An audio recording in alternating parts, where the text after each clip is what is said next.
журналисттер иликтөөнү кылганда туура эмеспи, жалганбы, пресс-конференция бериппи, пресс-релиз бериппи. А бирок журналисттерге басымдоо кылып, жеке жашоон тартып, видео тасманы чыгарып, биз ошол деңгээлге түшпөсөк, чындыгында УКМК өтө эле өзү эле уят эле болуп атат. Өлкөдөгү эң орчундуу маселе болуп аткан адам укуктары жөнүндөгү жагдайды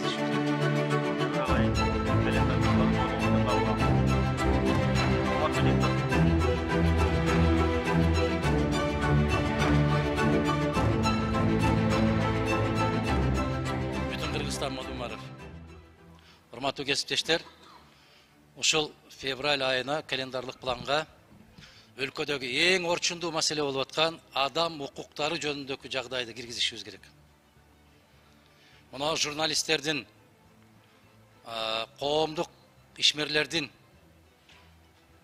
жарандык активисттердин үстүнөн болуп аткан маселе боюнча ушуга эле ичинде маалыматтык коопсуздук маселесин ушунун ичине киргизишибиз керек бир күндө. Маалыматтык коопсуздук деп аткандыгымдын себеби баякы социалдык тармактардагы ар кандай баякы чейинен чыгып кеткендиктер жөнүндө. Биз ушу эки маселени бир маселе кылып киргизип, Кыргыз Республикасында адам укуктарын сактоо абалы жөнүндө деп киргизип койсок, бул маселе кененирээк болот. 22 ноября мы выпустили расследование именно про Кыргыз Petroleum Company. Руководитель оказался никто иной, как родной племянник Камчыбека Ташиева, главы ГКБ «Нефтегаз». Обе компании являются предприятиями с государственной долей. Нефтеперерабатывающих заводов Кыргызстана.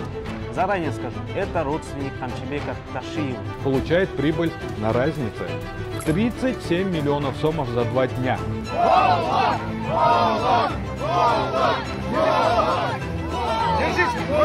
Подкинули! Держись!